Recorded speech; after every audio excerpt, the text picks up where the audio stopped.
Daniel Goebel es escritor, dramaturgo, tiene cerca de 25 libros publicados. A los 6 años, cuando se enfrentó con las primeras letras, descubrió que su vocación era la escritura.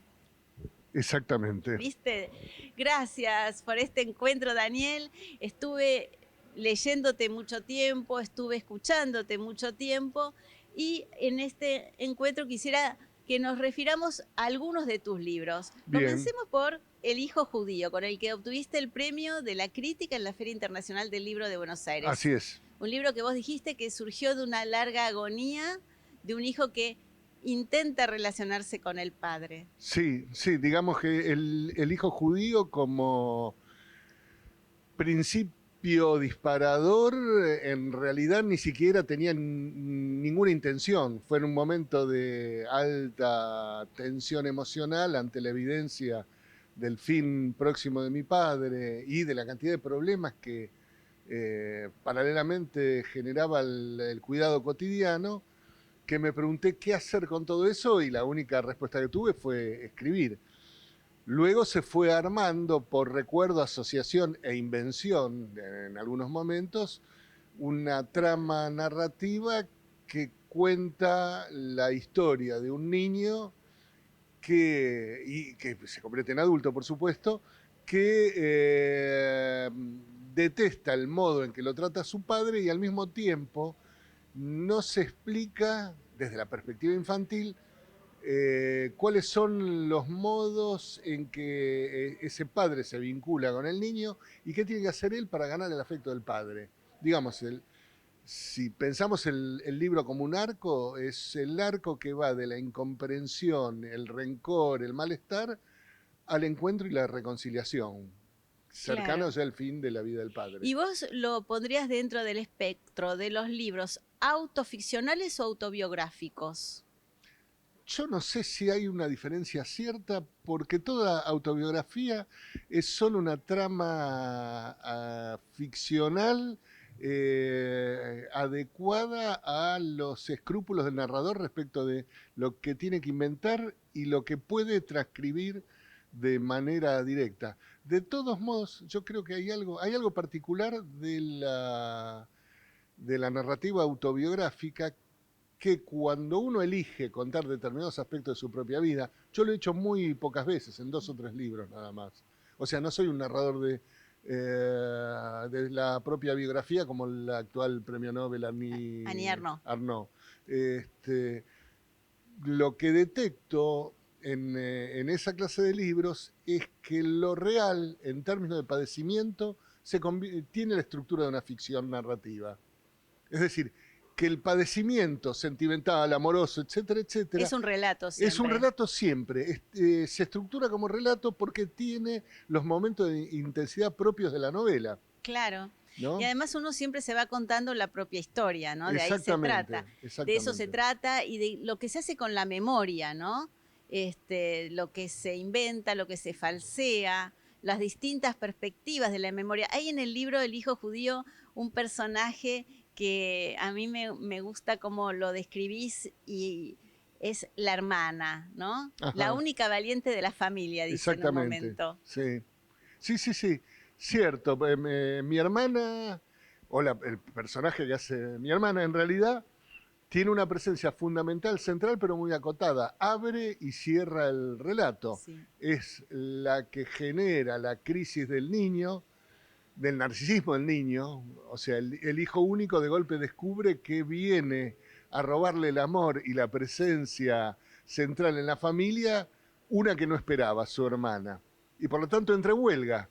Es como un pequeño bolchevique Sí. el niño, entra en huelga de hambre.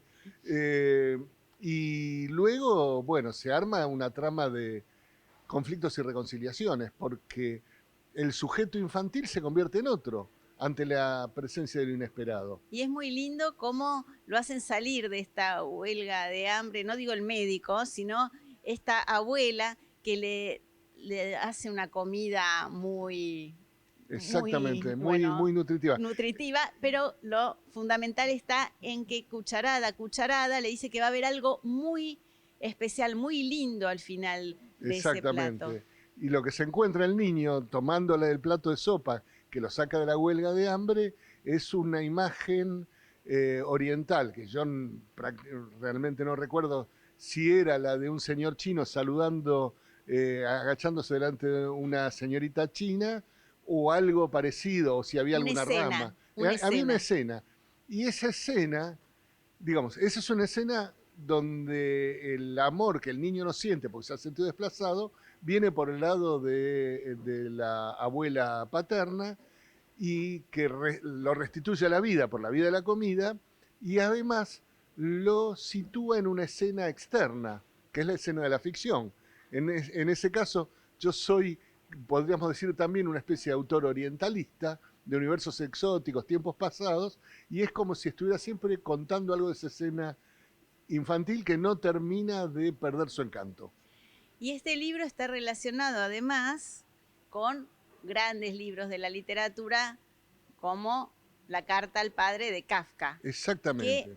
dice el narrador, pongámosle narrador, Sí. Daniel, que es uno de sus libros preferidos y que si hubiera un incendio y tiene que elegir entre el Ulises de Joyce y la carta al padre de Kafka, elige la carta al padre. Sí, sin la menor duda. Digamos, el Ulises de Joyce es una enorme operación de marketing que abre a lo que podríamos llamar la literatura moderna.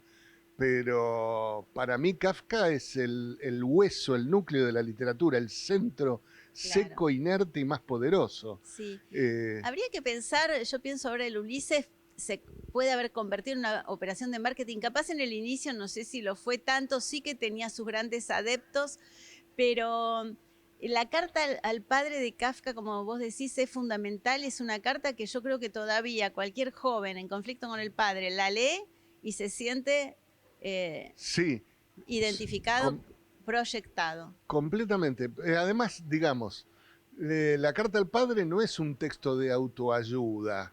La carta al padre es un texto que soporta muchas lecturas porque la relación del lector con la carta al padre de Kafka cambia de acuerdo a su posición en la vida.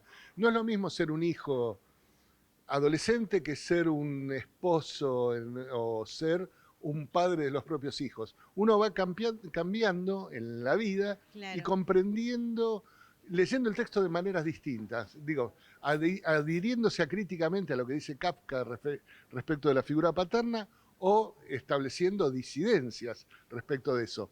Cuando yo estaba escribiendo El hijo judío, yo lo escribía sin saber muy bien qué era lo que hacía. Simplemente escribía, se iba armando esa red de asociaciones, recuerdos, reconstrucciones dudosas, y de golpe dije o sentí que me faltaba un libro, me faltaba leer un libro. Yo, es más, hay otro libro en cuyo recuerdo no estaba presente en el momento de la escritura, que fue muy importante para mí, que es Patrimonio de Philip Roth, pero me apareció centralmente la carta al padre de Kafka. Cuando me encuentro con la carta al padre y la leo rapidísimo, pienso, Kafka no entendió al padre, Kafka no sabía lo que era ser Porque padre. estás en edad de entender a ese Obvio. Kafka, que no entendió al padre. Exactamente, estoy en edad, estaba en edad de entender la mirada del padre respecto de su hijo, porque experimenté también la incomprensión de mi hija respecto de mi propia figura. Y el daño que inevitablemente el padre como ideal paterno le produce a los hijos, lo cual es beneficioso para que los hijos hagan su propio camino. Pero, digamos, es claro que siendo Kafka quien era, no podía, solo experimentaba el dolor de sentirse rechazado por el padre y el dolor por las mentiras del padre, la declinación de la figura paterna, y al no ser padre él, no tenía posibilidad de entender eso. ¿Tenés una idea acerca de que el destinatario de la carta al padre no es tanto el padre de Kafka, sino la madre? En mi opinión crítico-literaria narrativa, es decir, es una opinión que opera dentro de mi texto, la carta al padre de Kafka no es solo una carta dirigida al padre, sino que es también, y tal vez sobre todo, una carta dirigida a su madre. lo que Kafka hace, Franz Kafka hace, es decirle a su padre: Hermann, vos me traicionaste, vos me mentiste, vos me engañaste, vos sos racista. Cuando yo iba al vestuario de la pileta con vos, yo te veía grandote, fuerte, sólido, y yo era un renacuajo al que vos mirabas con desprecio. Vos sos carnívoro y yo soy vegetariano, etcétera, etcétera. Pero también le está diciendo sotto voce a la madre, porque la carta no se la da al padre, se la da a la madre para que se la lleve al padre. Lo que le está diciendo a la madre es: mirá el infeliz con el que te casaste. Yo, tu hijo, soy mucho mejor que ese hombre con el que vos te casaste. Y también hay un momento extraordinario donde Kafka le dice al padre todo lo que piensa de él, y después dice: pero no vamos a dejar esta guerra sin que vos me respondas. Y entonces escribe la versión que él imagina que daría el padre respecto de él. Vos, infeliz vegetariano, renacuajo, inútil, yo que tuve que cargar con todos ustedes, yo construí la familia, etcétera, etcétera, etcétera. Y leyendo la carta al padre y leyendo un poco de textos paralelos, yo busco mucho por internet, descubrí que la operatoria de Kafka responde a una tradición judía de la Edad Media, que es como si fuera la abogacía vista por judíos, que se llama Pilpul, que es un sistema de discusión retórica que establecen los judíos y que en el fondo es una intervención para decirle a Dios que no es tan perfecto, que ellos pueden objetarlo, opinar sobre él. Y el Pilpul es maravilloso porque encima, cuando hay acuerdo, se presupone que hay una falsedad en el acuerdo, porque no puede haber acuerdo. Bien, ¿qué significa eso? Que no puede haber acuerdo entre padres e hijos, que la falla es incita al vínculo. La falla es el malentendido, el equívoco, el error, la incomprensión, el ideal que se deroga, el amor que intenta reconstituir pero siempre se resquebraja, etcétera, etcétera, etcétera. Eso está, creo, de alguna manera en El hijo judío, bajo la figura de nuestro vínculo fue un desastre, pero yo sobre todo tampoco te entendía a vos, Ahora, papá. ¿por qué tiene que ser el hijo judío y no solamente el hijo? No lo sé. Tal vez por algo que siempre me decía mi hija, cuando yo le decía: "Ay, hija, no me querés, me llamás poco, qué sé yo qué", porque mi hija vive con la madre, ella me decía: "Ay, papá, sos el rey del drama judío", ¿no? Entonces me gustó esa idea.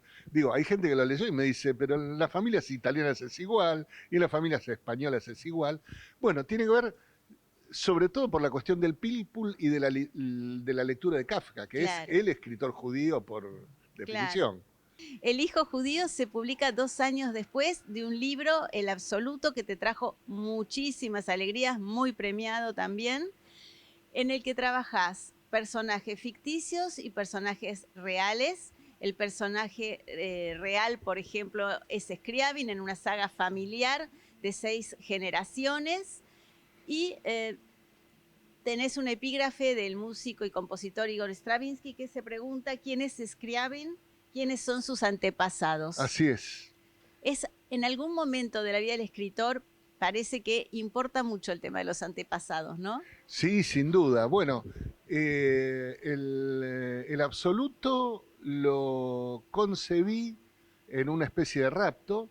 Fue una fulguración.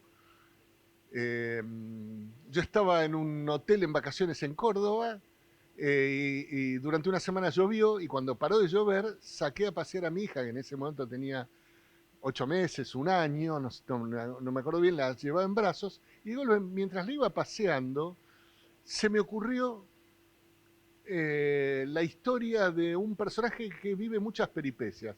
Y de golpe me di cuenta que las peripecias eran tantas que no podían entrar en una sola vida. Entonces se me armó mentalmente una saga que eran de 3 o 4 personajes, y después empecé a desglosarla y armarla, y sí, se convirtieron en 6.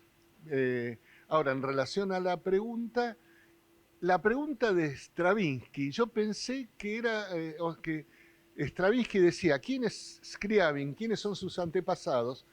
Porque para Stravinsky esa pregunta era acerca de un bólido de la música, algo inesperado y que cambia todos los signos. Después me enteré de que en realidad Stravinsky hacía esa pregunta porque le parecía que Alexander Scriabin era una porquería de músico. Y además, después me enteré, luego de eso, de que Scriabin era detestado por Stravinsky porque cuando Stravinsky estrena La consagración de la primavera, su madre no va al estreno. ¿Por qué? Porque a ella le gustaba Scriabin. Scriabin es un músico, un compositor, hoy relativamente olvidado, forma parte de algunos conciertos pianísticos, pero no es una figura de primer orden del siglo XX como músico.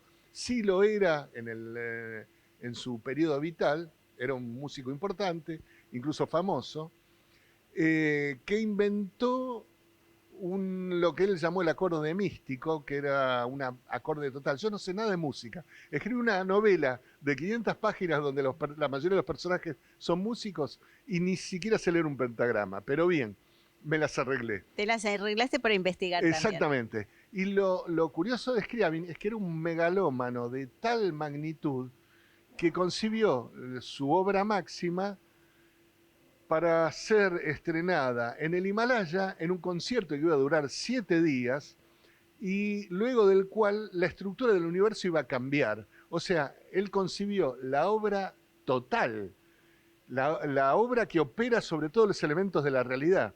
Claro, quería ir más allá de Wagner, ¿no? Con su obra total. Sin duda. Era además un hombre con inquietudes espirituales, ligado Sí. al ocultismo, todo esto te es muy beneficioso para tu novela. Claro, exactamente. Estuvo en la Sociedad Teosófica. Filosófica de Moscú, en Sí. el movimiento teosófico, Sí. y hay en esta novela una teoría de la salvación del mundo a través del arte. Exactamente. Mientras escribí el libro, yo sabía que el momento cúlmine iba a ser la apuesta estética de Scriabin y un proyecto entre tecnológico y musical para cambiar el mundo. Porque en la novela, digamos, inventan un mecanismo para proyectar la música de Scriabin a las estrellas y evitar el apocalipsis, ¿no? Puedo decirlo porque tampoco importa tanto el argumento, importan los desarrollos. Después que escribí el libro, me di cuenta que en realidad era menos un libro sobre la salvación de la especie humana por la vía del arte, que es una idea aristocrática, porque la mayoría de la gente cree que se salva viendo un partido de fútbol, no escuchando a Alexander Scriabin, sino que era un libro sobre la transmisión, la familia y el legado, cómo circula el legado familiar. En ese sentido, hasta podría decir que el absoluto me preparó para escribir El Hijo que a Judío. Eso es a lo que estaba yendo. Hay una continuidad, digamos, hay unas zonas de continuidad muy secretas que yo veo, pero no necesariamente los demás ven, que también, por ejemplo, hay otra novela que publiqué después, que es Un crimen japonés, que es Cómo venga un hijo, es Hamlet, digamos, cómo venga un hijo el asesinato del padre, es decir, la muerte, ¿no? Hay redes y líneas de continuidad. También haces encadenamientos asombrosos en este libro, justamente. Aparece Ignacio de Loyola. Sí. ¿Por qué? Porque lo descubrí por el camino. Porque es más, ni siquiera podría decir por qué aparece, pero sí en este punto. Por una combinación de azar y necesidad. Porque Loyola, que inventa la Compañía de Jesús... O sea, los jesuitas, ¿no? Exactamente, inventa a los jesuitas, que son parte de la novela, parte del dispositivo narrativo un poco paranoico a veces. Loyola inventa la Compañía de Jesús porque era un soldado.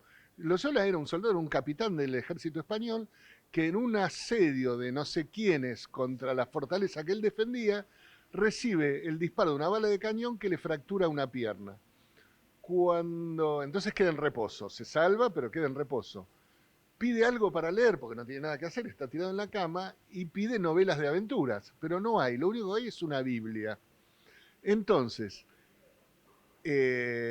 combina la disciplina militar con la práctica religiosa y forma una compañía que son, en el fondo, los soldados de Jesús. Claro, hay incluso el libro ejercicios, como si fueran ejercicios militares, pero claro, ejercicios espirituales de Ignacio Loyola. En la novela hay una especie de pequeña conspiración para... Ah, bien, ahora recuerdo, ahora estoy rearmando. Uno de los personajes de la novela, en un recorrido que lo va a terminar llevando a Egipto, cae en una biblioteca de la Universidad de Lovaina, que es la Universidad de los Jesuitas, y se encuentra con los ejercicios espirituales. Y allí encuentra anotaciones de su padre sobre los ejercicios espirituales que él lee como un manual de acción revolucionaria para transformar la sociedad. ¿Cómo puede alguien convertirse en un salvador del cosmos, un cruzado de la humanidad? El esfuerzo que subyace es el de transformar la conciencia de nuestra especie.